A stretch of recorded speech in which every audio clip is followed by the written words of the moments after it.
Did you know the world's most famous explorer died from a bamboo spear on a tiny beach?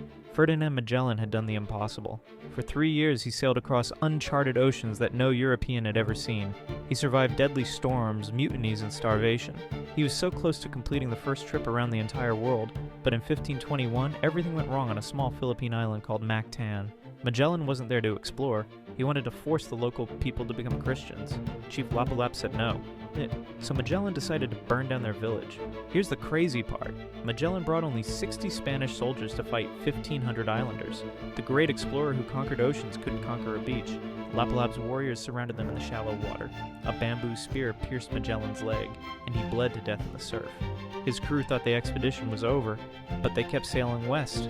They made it home and proved something amazing. The Earth was round and much bigger than anyone imagined.